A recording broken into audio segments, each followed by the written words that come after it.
We're not going to start. Actually, I think it's probably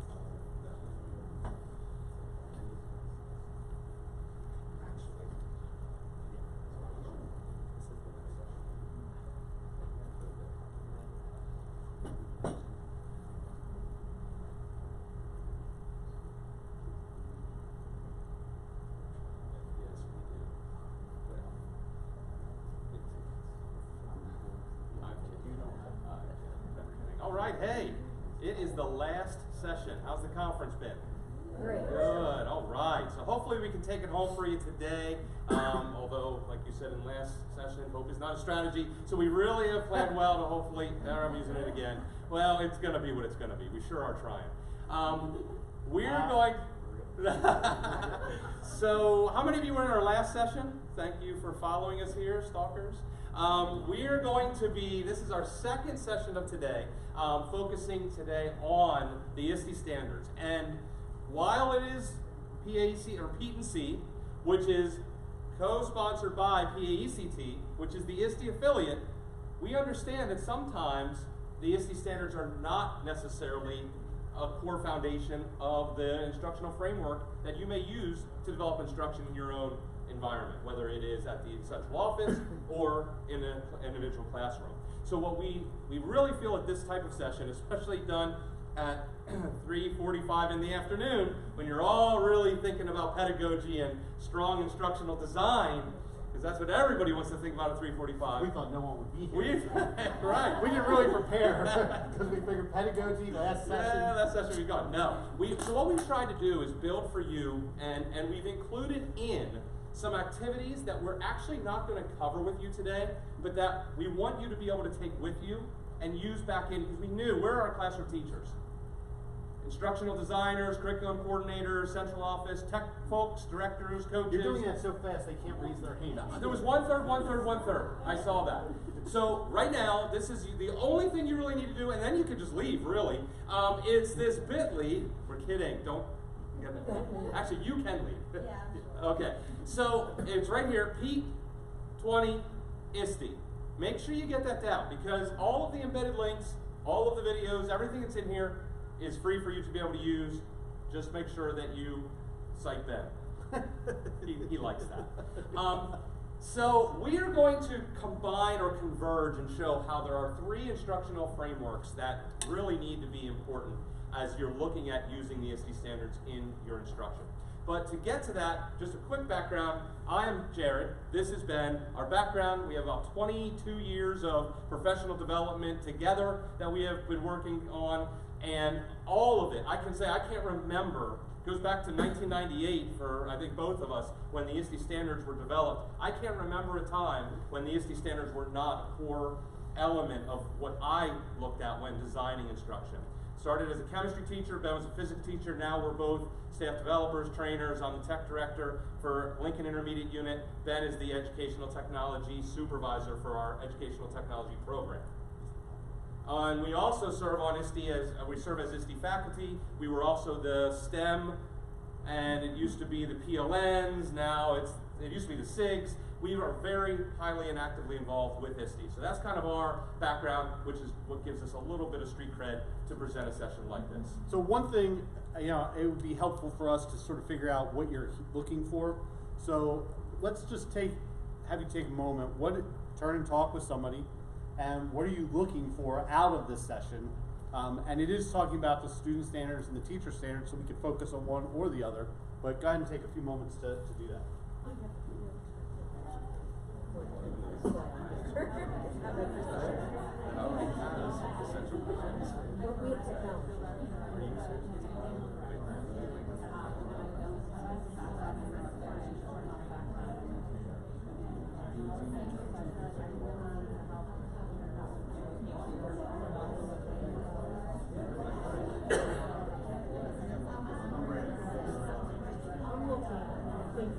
Along the same lines. Wait, what? Actually, for we bought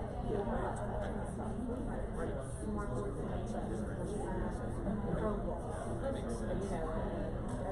it starts with the classrooms, we have parts of them, but it's not incorporated. So it's like, you know, remove the walls, and so teachers created, so teachers. All right, folks, we'll ask you to wrap up those conversations. So I think we're all in place. It's not that we don't have, boy. And I am my master's in instructional knowledge, so. We're not stopping. No, you don't want. All right, let's just get some share outs that might help us at least focus our discussion. Yeah. Sorry, Leia. And I were talking, and maybe not exactly the same, but it's the technology has been bought. We have smart. My charter has smart TVs and all that across everywhere. We have Chromebooks. There's no plan to integrate technology. You don't hear that at all. You're in Yeah, a unique I situation. know. We cannot possibly address your needs. Yeah, so what I'm hoping is, I'm hoping you can, I think you can. I think we're both talking is, we need to come up with a game plan. I mean, it's enough that I am an instructional technologist. Yeah. But there's no game plan. Okay. That goes back to the days of, I thought you were going to say smart boards. I mean, truly, that goes back to the days of smart boards. They, you know, we would, back in the early 2000s, districts would bring us in or would talk to us about, hey, we bought all these smart boards, but now we don't know what to do. But you spent $157,000 and now you don't know what to do? It's cart before horse a bit. So we're going to talk a lot about that. So you're an instructor? We are. Oh, okay. Well, yes. Okay. We didn't Just go on to somebody else. She'll forget by the time. All right. Others? Other thoughts? I have a bit of the opposite problem. I don't have a lot of technology in my school, but I want to know what I can do with the internet. Sure. Okay. For students, right? You're focused on students. Anybody That else? was a little harder, actually. It is a little harder because that's a little more. I disagree. I think it's the exact opposite. That was a lot easier to take care of. Okay, we'll get to that. Yeah. Separately, I think.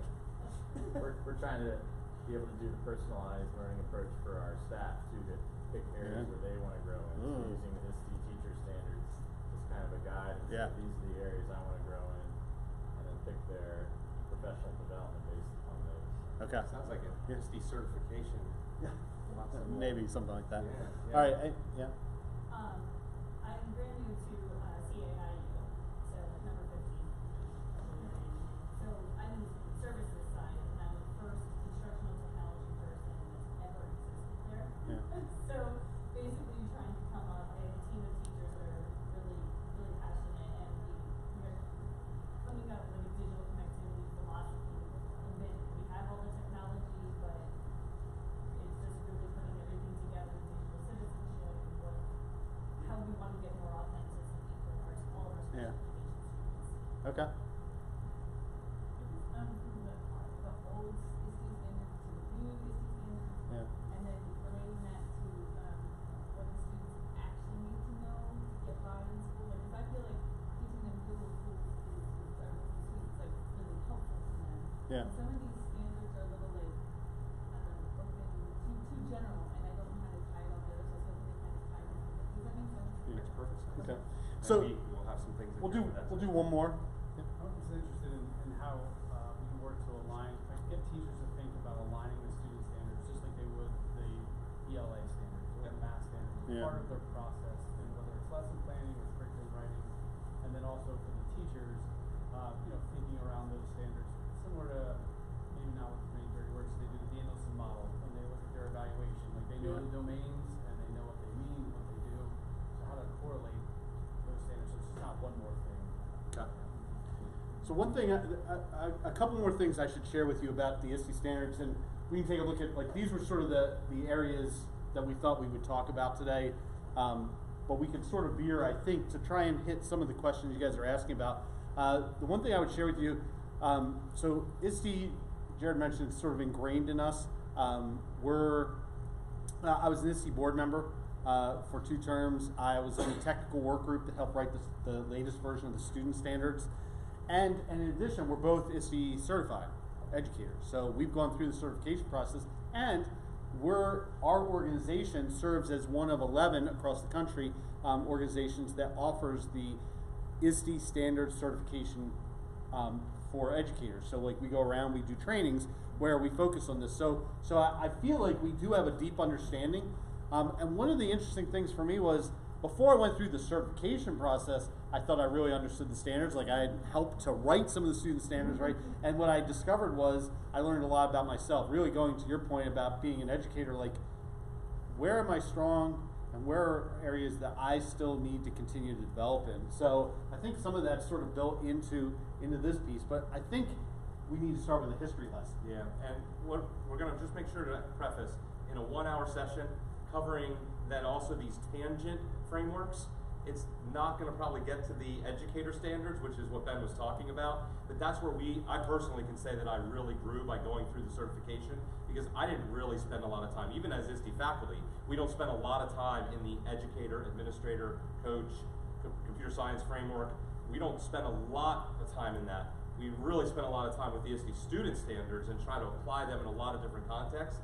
That is what we're going to be spending most of our time talking about today. But if you think about the educator standards, like if you want teachers who are invested in the student standards, if you show them these are the standards for you, and maybe just do like a self-assessment of where you stand, like are you a leader? Are you a learner? Right? Like are you a designer? Are you an analyst? Like which things are you good at? I think that really helps you to apply what you're doing with your students, what you're asking your students to do. Because the ISTE standards, they're not easy. They're meant to be aspirational. So just getting the ISTE standards for your students, I think, is a tough job.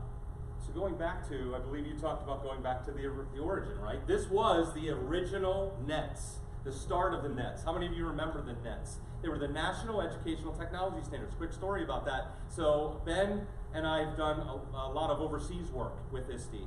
And Ben was in Singapore, Vietnam, I don't even know where, British Virgin Islands. I'm not sure that counts. That was just a vacation. But I had the opportunity to go to Dubai, and it was right around 2011. And it was occurring right when ISTE was switching over from the NETs to the ISTE standards. Why? Because they were the National Educational Technology Standards for an international organization. Makes it awkward when you're going to other countries and saying, hey, oh, this is about our nation. So that's when the change actually occurred. But they were called the National Educational Technology Standards. They were very focused on these basic operations and concepts, right? Back in the day when students were first being introduced to them, or teachers were introducing the skills, it was about could they install software? Could they use a floppy disk? Could they understand a keyboard and a mouse? Play Oregon Trail? It was very much about the application of the technology. And if you go back 1 second, what you'll notice is there's a 1 here. So when they listed them out, basic operations and concept, that was the first standard. And what I will tell you about the standards is every word has meaning. Every word is sort of agonized about, including the order that they put them in. So then we go on to 2007, and you'll notice that the words similarly apply, right? Technology operations is still here. We have the kind of circular graphic where there isn't really an order, but when written in order, technology operations is still on the grid. But was it first? It was last. When they were written numerically, creativity and innovation was written first back in 2007. And so you see here, they're still talking about, what would you describe these as? If you had to come up with one word to describe what each of these are as a collective whole, what would you say they are? The words themselves. The words themselves. Skills, okay, yeah, 21st century skills. In fact, that's probably the origin of where, besides the 4 C's, like when you think of 21st century skills, ISTE helped born them out of this, right? Well, there's some really great, and I think for time, we're not going to show the videos. They're in here. Do you want to show the video? Oh, I don't care. But they're nice. There you go. The people speak. Yeah. So now, when we move on to 2016, take a look. And they are on a 9-year refresh cycle. Yep. Take a look at the standards today. Turn and talk to a neighbor. What do you see as the critical element that is different as you go through? I mean, we could say that, okay, yeah, we go from learning to use technology, using technology to learn, to transforming learning. right? That's the ISTE mantra of what they are. But what do you see pragmatically? You went from skills to what? Turn and talk real quickly, 10 seconds. What do you see has evolved? Because that's going to be essential in understanding the new standards.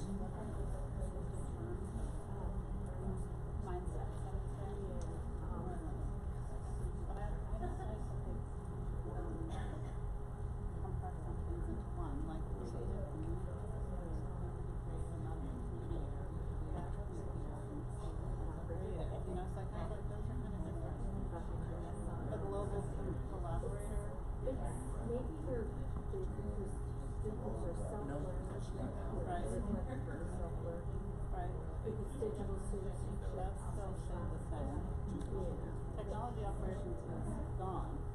Okay, what did you come up with? What do you see as the essential difference here?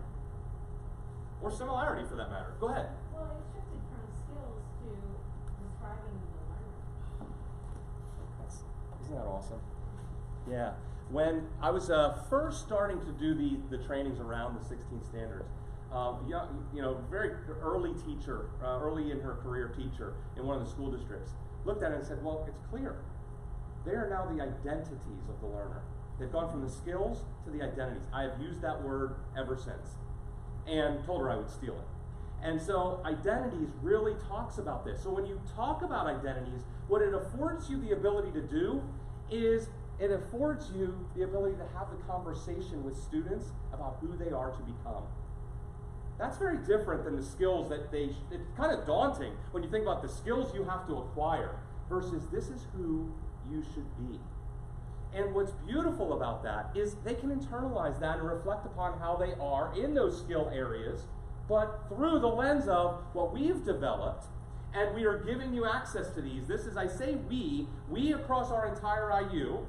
I'm not sure, were you in on this, Emily? Were you part of the work that's done here? So we have a very strong coaches network. And our coaches network, we came together, this goes all the way back to, believe it or not, even before the 2016 standards. This goes the work that we've done goes all the way back almost to 2012. And what we did was we tried to make more accessible at all grade levels the standard statements. Because they can be, how many of you have read the ISTE standards and all of the performance indicators? Okay, to know what I'm talking about. It's some heavy stuff, especially for a kindergartner. Okay? And so when you look at it that way, what we have done is we've tried to create what these I statements look like that are from a student perspective.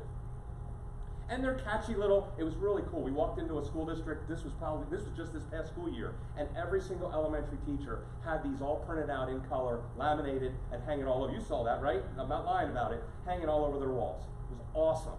And so when we think about, oh good, are you full? Thank you, thank you. So you see each of them is here. They are for you to access. You can print them, you can display them, do whatever you want. You have the link in the actual presentation, okay? Okay, expand that work and that value. We're also going to get to, we've developed an actual matrix where somebody talked about, I don't remember who it was, of how you can begin to align some tools to then, how do you develop some of the skills that are within each of these identities. We did that too. So we'll get to that in a little bit. So I think that those posters, they exemplify what the students are doing. Like, what should they be doing? And so my first answer to the question about the ISTE standards is that they have nothing to do with technology. I mean, I know they do, and if you read into them, but when you think, can you be a creative communicator without technology? Yes. I would say yes. So if you're looking and saying, well, I want my student, I don't have technology, how do I get my students to do this? You can have that, give them ways to be a creative communicator, a global collaborator, a knowledge constructor, do that. And then when you have the technology and you layer that in, because when you read the standards, a lot of times you'll see the word digital in there, like doing things in a digital way. That's where the technology comes about. So the standards aren't about technology. And we're in an interesting place here in Pennsylvania. If you don't know, we have the oldest set of science standards in the nation. They go back to 2002. And they are open right now, and they are holding stakeholder sessions across the state. And And you might say, well, this isn't about science. What are those science standards called? Science and technology. And so when they hopefully get rid of them and probably bring in something like the NGSS, and the time frame they're on, they probably won't even be able to Pennsylvania-ize the NGSS. Okay? So You really say that. yes. So they won't have time to do that because my understanding is by like September 1st, they want to give the standards to the State Board of Education, whatever they're going to replace it with. You know, we're almost at March 1st, September 1st when they would do it. They don't have enough time to write standards. But when they replace the science standards, what will be gone is what currently exists for technology standards. So if you go in and look at those standards, 3.6, 3.7, 3.8, they're tech ed and two technology standards. Okay, now what?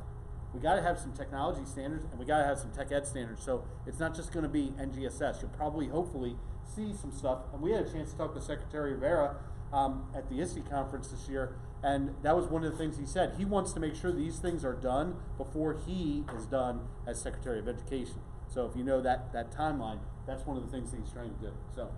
So as what you're going to see is we're actually building in. I told you we build in some activities here that are not for they're for you to use. There are things that we would do at these points if this was going to be a 3-hour workshop. So you are more than welcome to use these kind of conversation starters.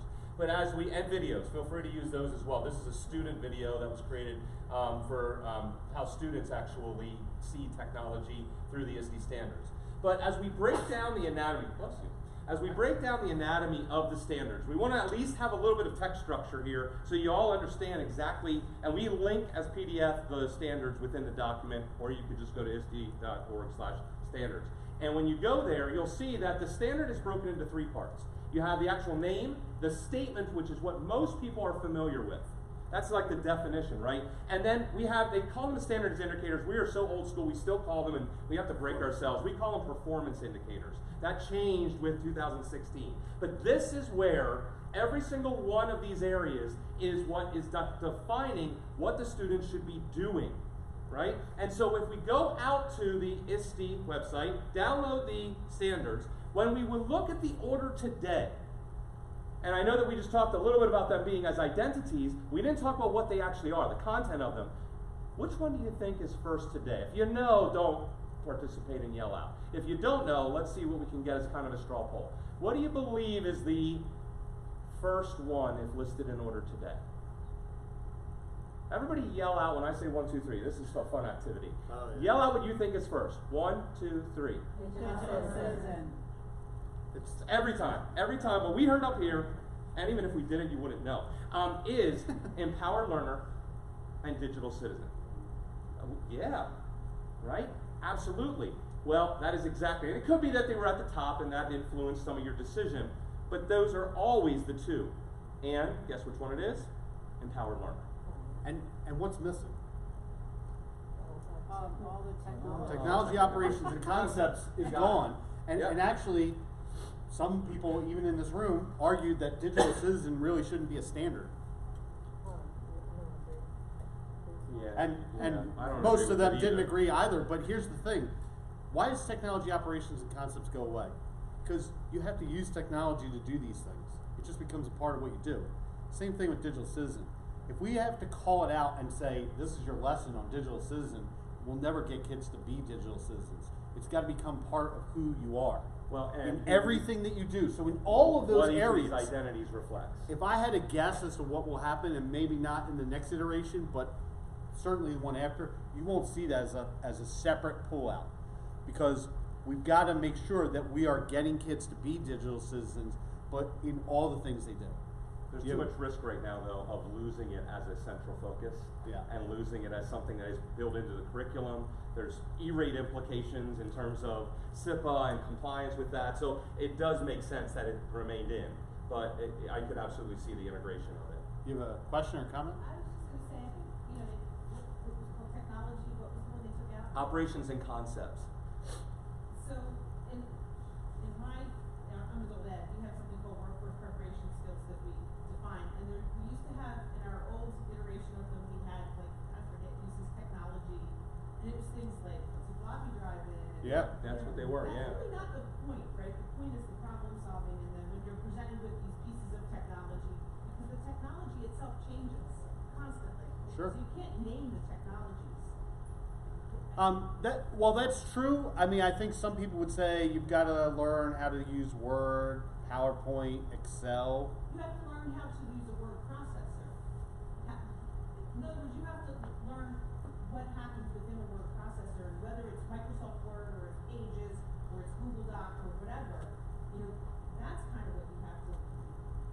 I don't know that it's necessarily a specific technology. But I think what's pointed out here is that you shouldn't have a class on that.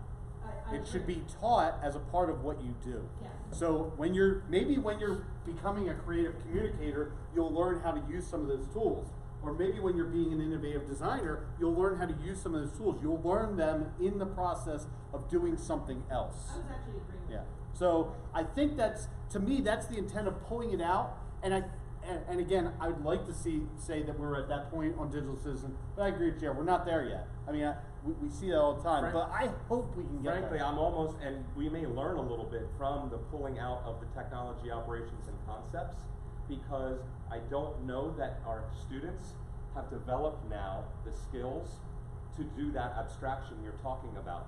Yeah. And I have a 16-year-old daughter that sometimes I have to explain to her how to right click.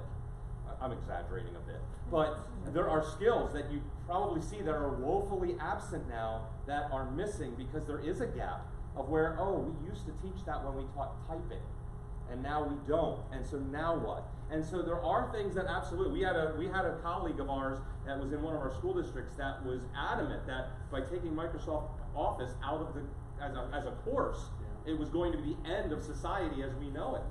And we would always fight and push, and you know what?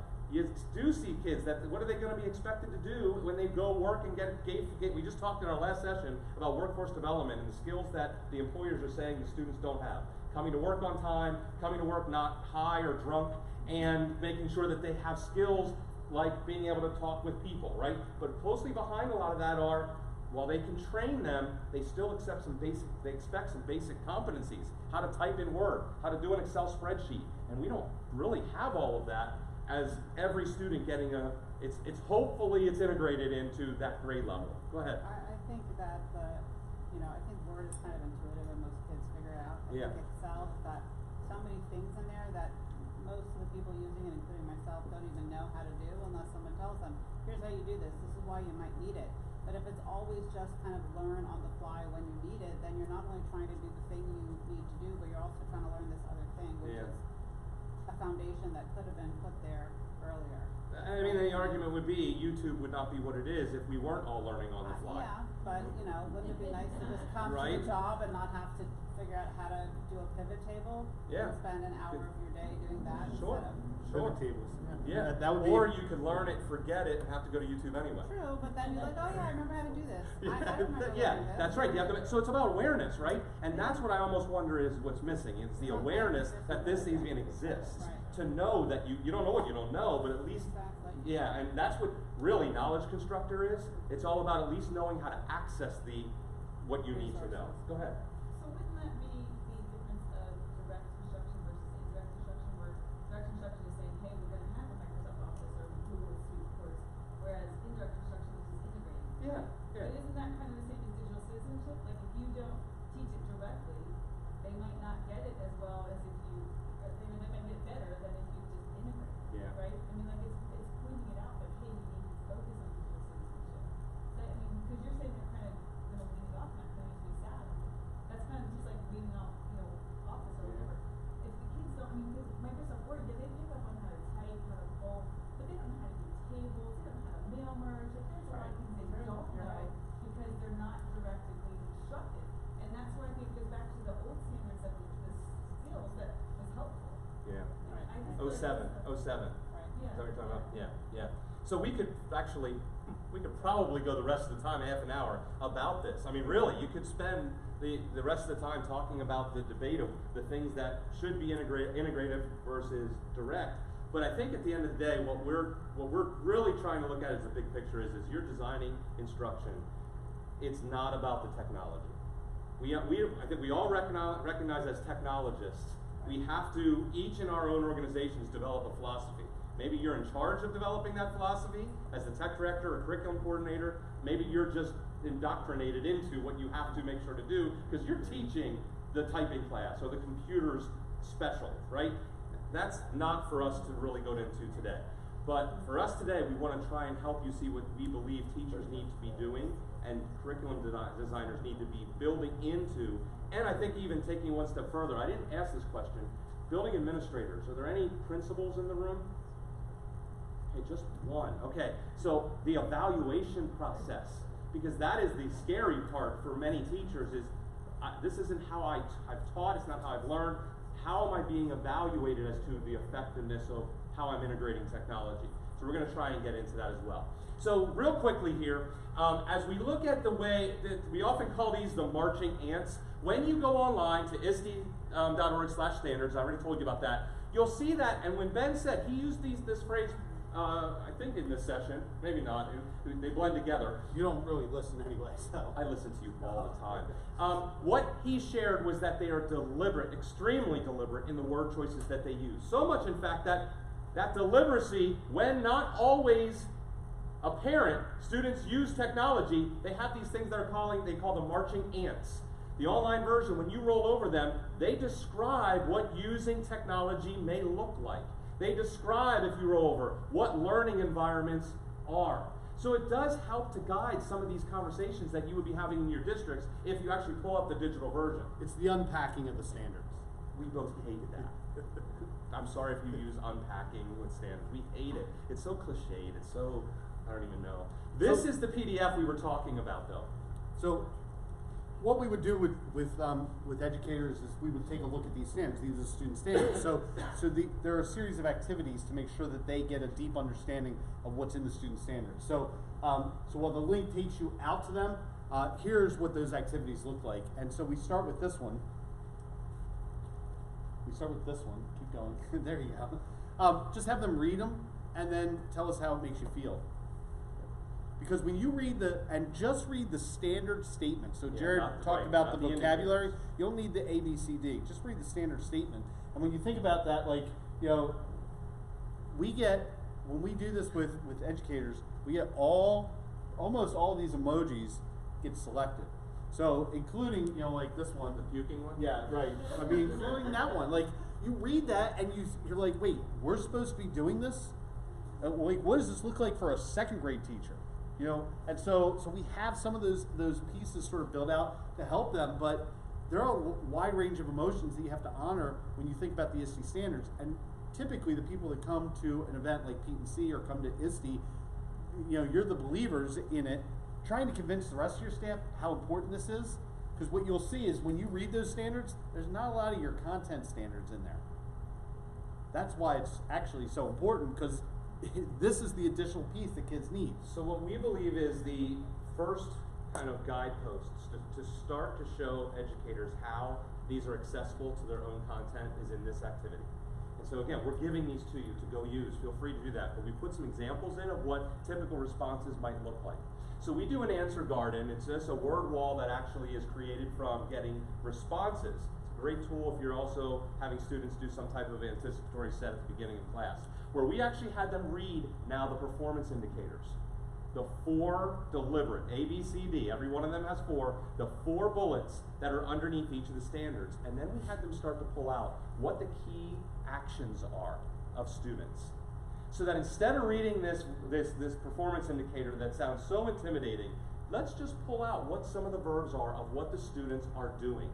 And when we... Well, and so the one thing I would say about, so we just did this with a district less than a month ago, and so we left in their answers. So if you go to those, right here. Go to so the answer gardens. Yeah, so this is what we put that in there for what they did, and here is what the example is.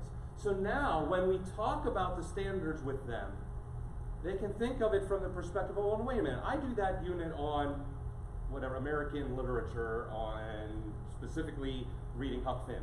Well, what could I do when I'm having students, oh, you know what, they're already knowledge constructors. They're already building and constructing and thinking about what it would have been like to be at the same time and live in the same era. what could I do with technology that would help students demonstrate that they build a knowledge or an understanding of what generationally it was like back then? And I'm just going to reemphasize the point Jared just made, which is, so if you have educators who are trying to develop lesson plans, and we subscribe to like sort of the CUD idea of know, understand, and do. So the know part is going to be their standards, their content standards. So you can think about that. But under the do, that's where these come in.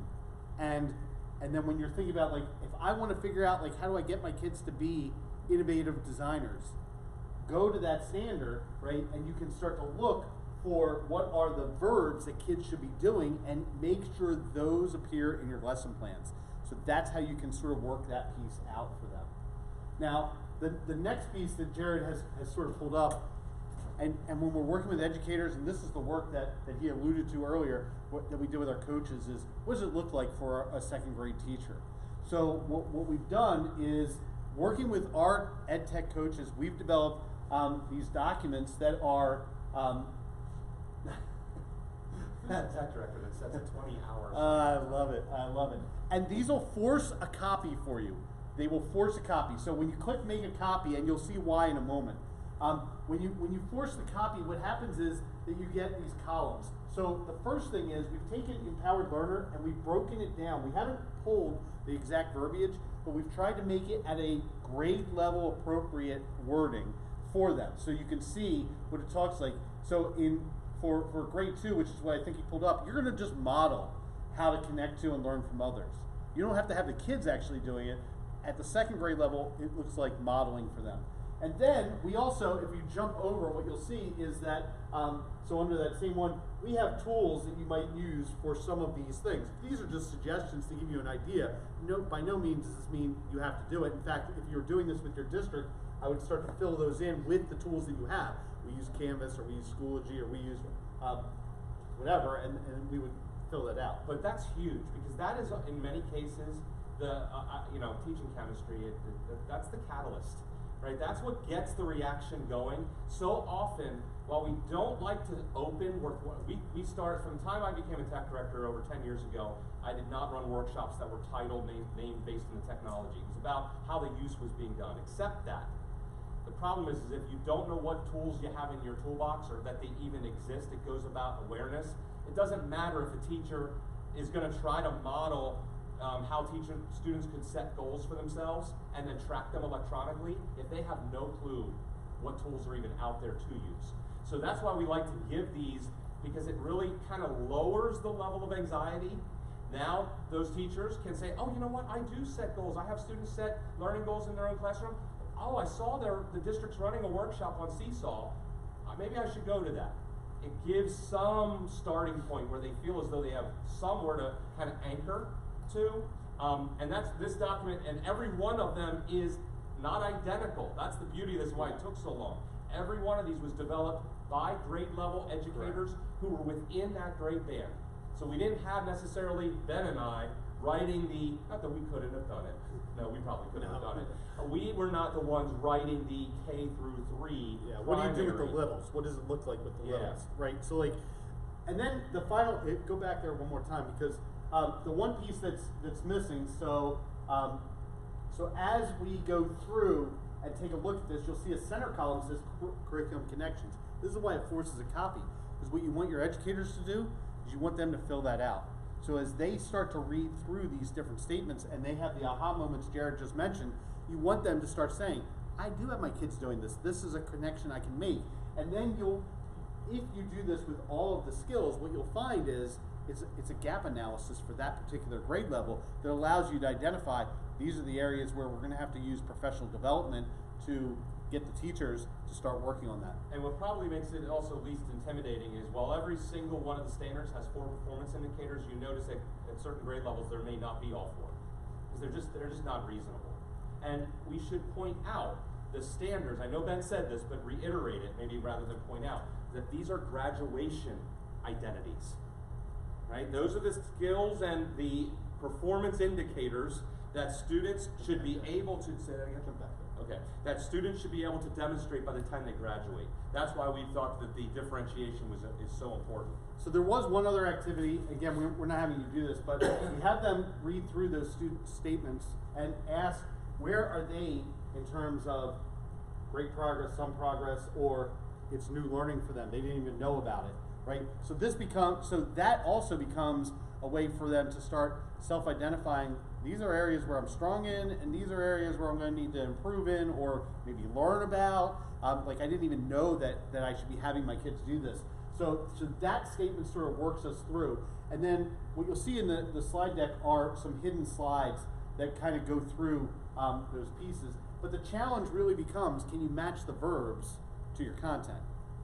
That's where a tech coach really can be helpful, because typically that teacher might say, well, this is what I have my kids doing, okay? And the tech coach can be the person who helps to identify, here's a way you could use technology, and now we could reach the ISTE standards in doing that. Now, I wanted to pause and just take a moment to talk about the educator standards, right? Because, like, when we think about, like, who the kids are, right? Who we want the kids to become, right? Isn't that the identities that Jared talked about? The educators, when we look at it, first of all, it's kind of interesting. They sort of model off of the student standards, but they're a little bit different, and they have one word. But as an educator, you should be a learner. I mean, how many of you feel like you're a learner? Okay. Well, if you're a learner, right, you're here, I would think this is a demonstration of being a learner, right? And when we talk about the ISTE certification, it's really about demonstrating your ability in each of those areas. Like at its essence, you develop a portfolio that shows that you're a learner. How are you a leader? How many of you feel like you're a leader? Okay? Do you have examples of that? If you have examples, that's the evidence that you're a leader. And if you're not sure what being a leader is, you got to read the indicators.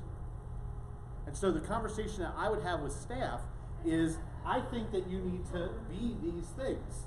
And so can you do like a self-check on yourself? How many of these things are you doing?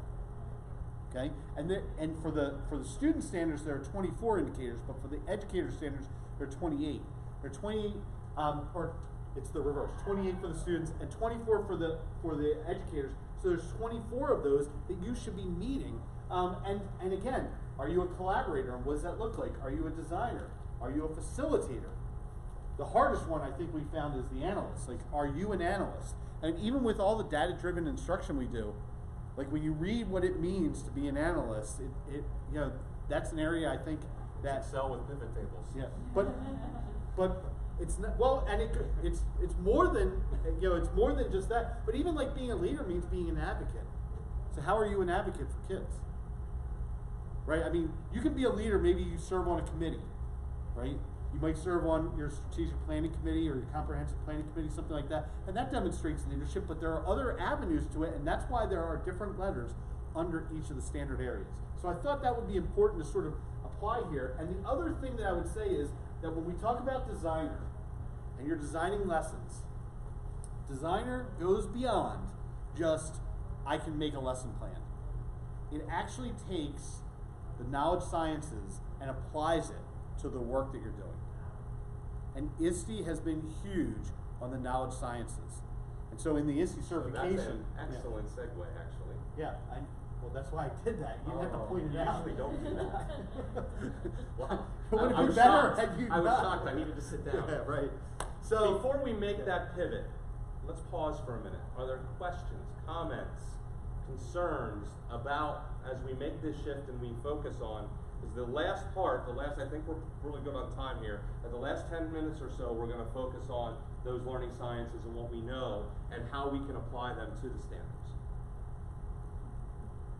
Okay, so as we pivot, the first area, we put a video in here for you so that if you don't remember, we're not doing the videos, I told you that. Are you pouting? No. So we put the video in here to be able to have after the fact. That way you have it. But how many of you have used or are familiar with TPAC? TPAC has been around for, I mean, my ITS program, it was a part of that. I know it's a part of many programs across the state. But what it focuses on is these intersections of the three types of knowledge that you need to be, as an educator, considering when designing instruction. And one thing I would point out, so I tell the story, so I was a physics major, and at the time when I came out of school, if you taught, they would pay your student loans. So I got to a certain point where I started thinking, like, how the heck am I going to pay off my loans? And people said, well, if you become a teacher, the state will pay off your loans. I was like, that's great. So by the time I had gotten to that decision point, I had not had any education classes. So I had one education class, and then I was student teaching. Explains a lot. Oh, absolutely.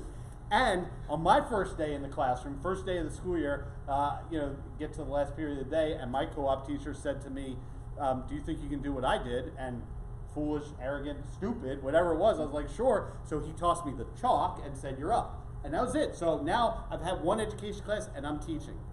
I've never asked you, what was that education class? It was like Ed 101. Like that? Was it Ed Psych where you learn empathy? No. It's like for your No, students in fact, and so I did have to, so after I student taught, I got Ed Psych, and that was the only other class I had. So as an undergrad, again, desperate for physics teachers, they said not only do you can teach physics, you can teach math.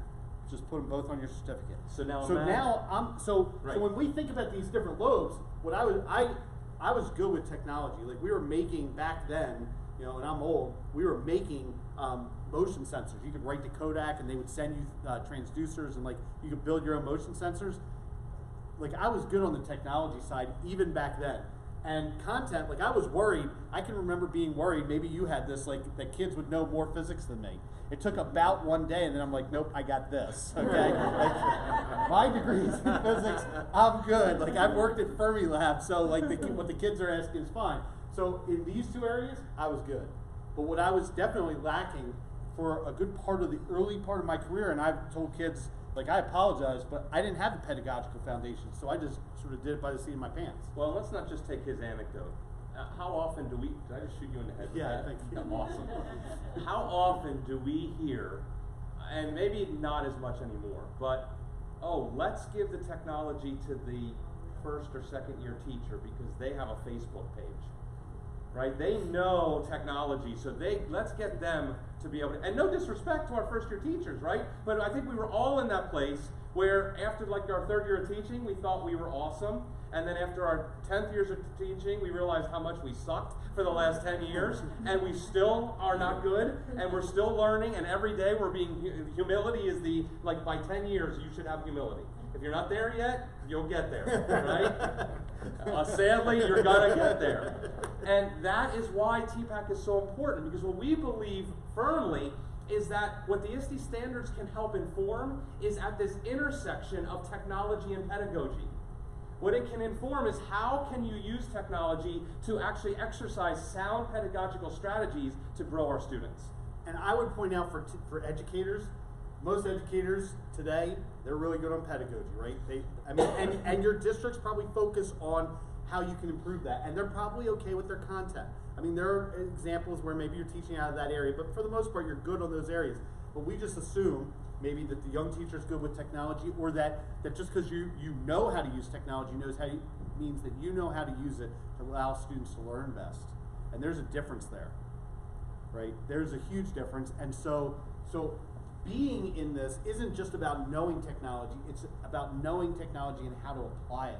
And so that's why this becomes really powerful, and you can use it for educators to say, this is why this is an area where you can grow again, okay?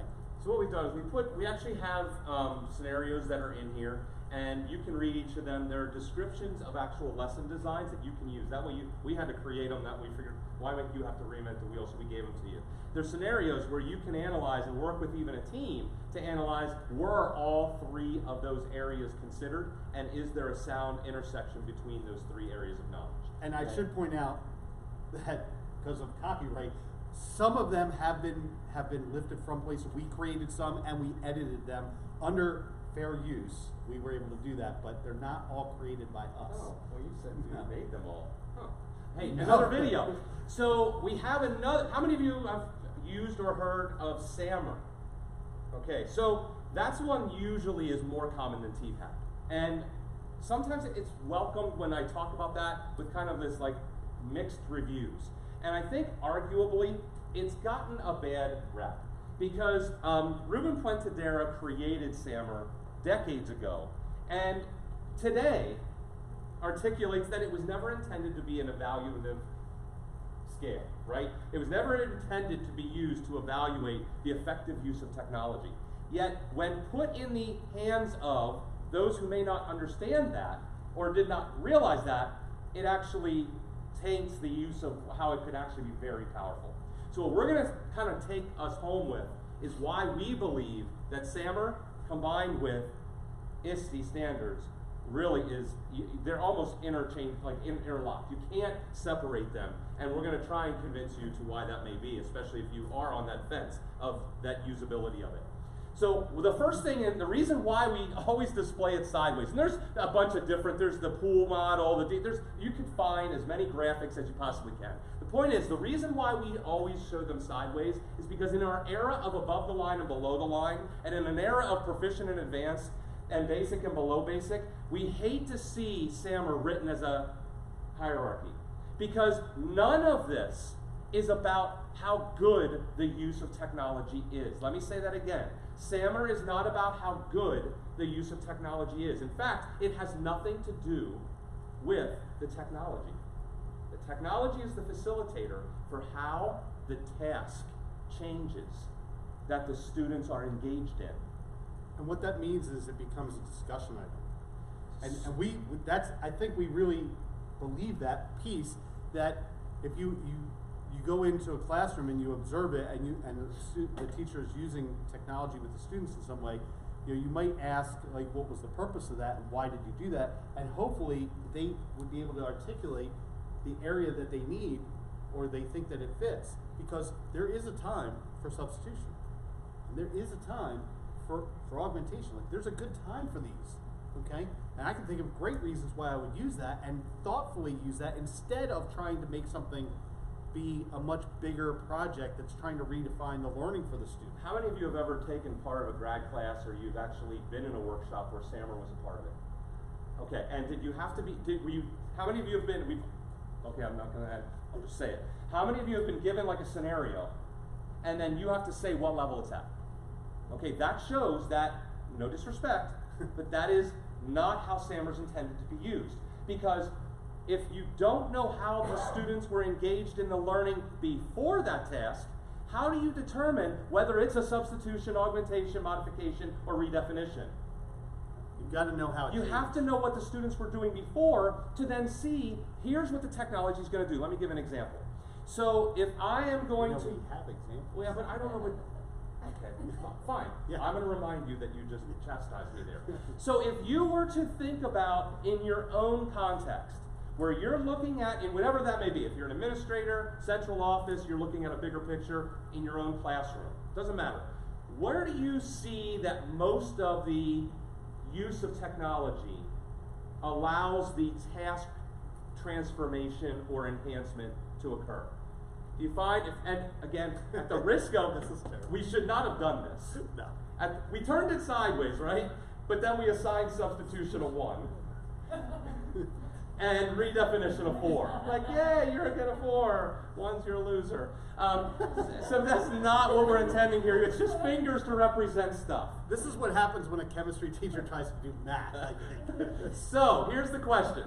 If you were to think about, just a quick show of hands, here's our audience response. Where do you think most, if you were to walk into most classrooms when technology is being used to transform or enhance, where do you see it mostly being? 1, 2, 3, or 4? 1, 2, 3, or 4? Yeah, I see a lot of 1s and 2s. And so it's hard to sometimes differentiate. We don't even worry about it. And like, we've seen people that have, like, seriously gone to almost fisticuffs about whether it's one level or another. Who cares? Oh, yeah. Frankly, this is all enhancement. This is all transformational. It's academic to try and decide whether it's differentiation between those two. But there is a clear difference between transformational, where the task could not have been accomplished without the use of the tool, versus the task could have been accomplished, but it's actually so much functionally more improved by having students do it with the technology. And here's how you apply this. So when you think about like getting to the aspirational piece, the SAMR model allows you to lift this up. Aspirational meaning, remember, the ISTE standards are aspirational. That's what we're talking about there. So as you go to scaffold them, like if you're thinking like, how do I get to the ISTE standards? It's actually the use of SAMR that allows you to get there. Because as you try to bring in those skills that allow students to become the people that are listed in the identities, when you do that, what happens is you go up in the SAMR model.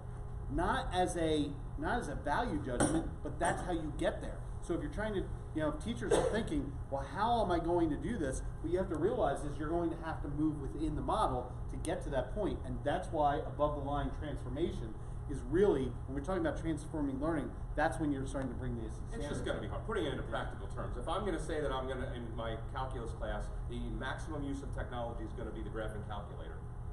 That's mostly going to be in the substitution augmentation arena, right?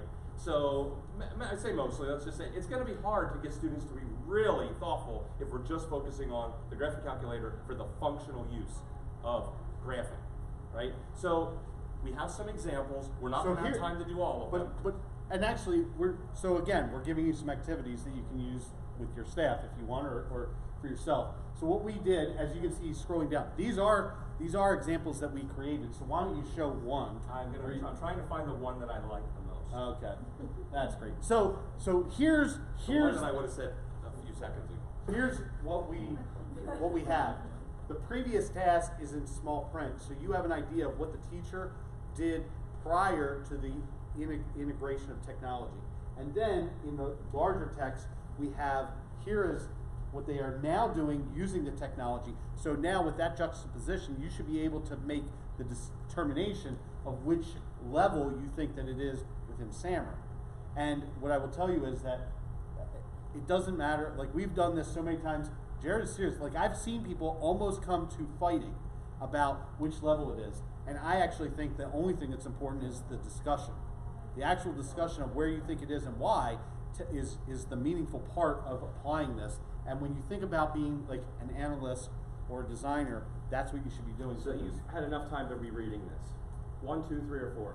Show me. Don't second guess it, just show me. What do you think it is? 1, 2, 3, or 4? So I see 1s, 2s, and 3s. Yeah. I can't decide between two. So here's what is the most challenging piece about this. Because we're educators, we're highly analytical, and we paralysis by analysis everything, right? So if you read this at its surface, the students did look up things in an atlas. What were the skills that students were acquiring by doing that? Research. Looking up a location in an atlas, there'd be research. What else? Latitude, longitude. I wasn't asking. I know, but I was after. Because we're running short of time. Okay, coordinates, right? Looking up the index, finding that, right? So if they were going to search for the same location on Google Maps, what are they doing? They're typing, maybe, because they could press the microphone and just say it. So they don't even have to know how to spell it, because Google will correct it.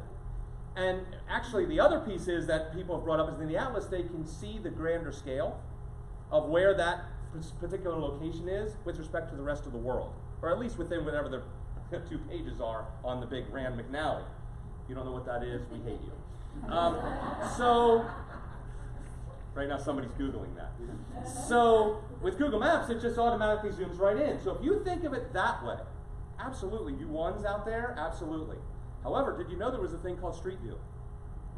And you can go into Street View and you can go back as much as more than 10 years almost now, and you can see what the landscape looked like.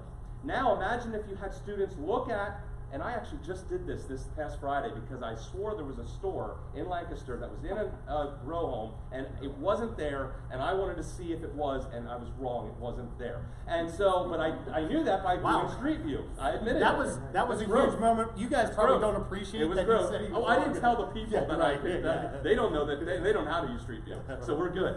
So it's not as much growth as you thought. So here's the point. Imagine being able to discuss about how a landscape has changed based on an urban sprawl has impacted the landscape of an area by using Google Maps instead of an atlas. That just went from a 1 to a 3, right? So it's the interpretation is the most important piece. So look at all these. We gave you tons to have some fun with. Okay, if you want to use them. Go back a second. There's also we pulled, and we have the source cited at the bottom, but we pulled for the different types of activities you might see across the curriculum, examples, because this helps to give you a start. Although we don't necessarily feel like this is the way that you should apply SAMR, at least it starts the conversation. Now we have a second activity in here where we would ask then teachers, after going through that first activity, okay, now think about a previous task you did and how you redesigned it, and then how does it transform and which level you think it is. We would have them then apply that into a And notice we say enhance and transform. We don't even use the words with the substitution augmentation. we would have them put it into a Yeah. simple Google Yeah. form so you can see, and then share out the responses. So now as a district, if you did this as a district level, you would have how many examples times how many teachers. But really, so as you see, like, we sort of see the ISTE standards fitting in under the pedagogy content connection, and the SAMR fits in under the pedagogy technology connection. Remember the verbs. We talked about the verbs and looking within your content to see where the verbs might fit. And that TPAC sort of pulls it all together by recognizing we need both. We can't use one in isolation of the other. And so that would be that piece. And what I would just say that as we wrap up, like, so you have all these elements, and you know, if you work with a learning focus school or whatever your curriculum writing task might be, like, where do you start to look for this? And so that last piece is the planning process, which you have to think about your curricular goal first, and we try to put in little thought bubbles as to what the teacher should be thinking about as they go through each of those processes. So as they're doing the curriculum goal, what do my students already know?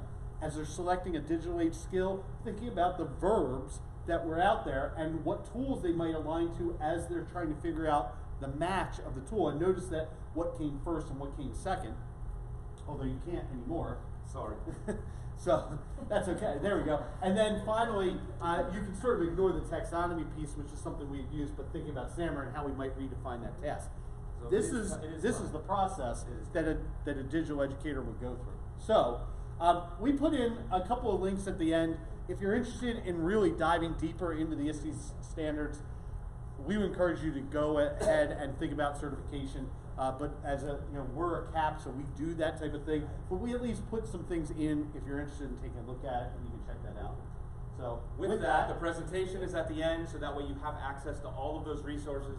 Go forth and be merry. Have a great time. Rest of the conference. Thank you for joining us. Take care.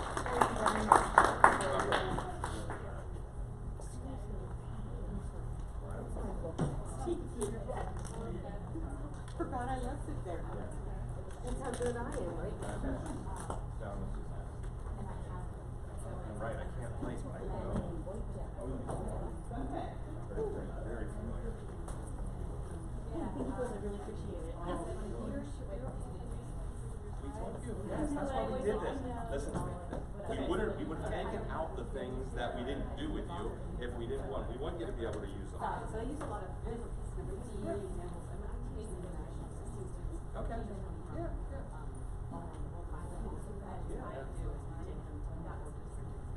Yeah, we just did a CAP training app on Mentor, did you? Yeah, we So did. I would love to have this in, so that, since I work in a lot of certifications are over things that we are putting out on The educator standards.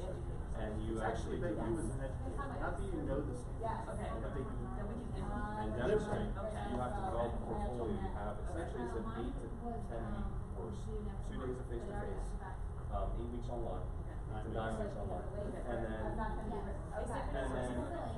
it is asynchronous. But you have to follow.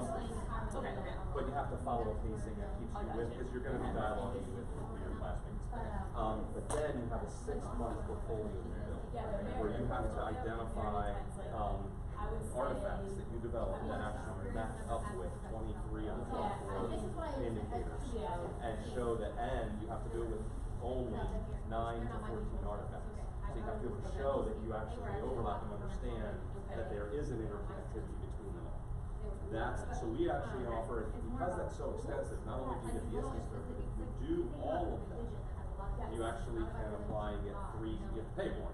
But we partnered with Wilson College in Chambersburg, and you can get 3 graduate credits as well. We are the trainers in most of the, like, kind of East Coast. We work. So we work with a couple of schools, and what we would say is, if you're, for a school, if you're trying to create, a tipping point in your school, I'm an adult.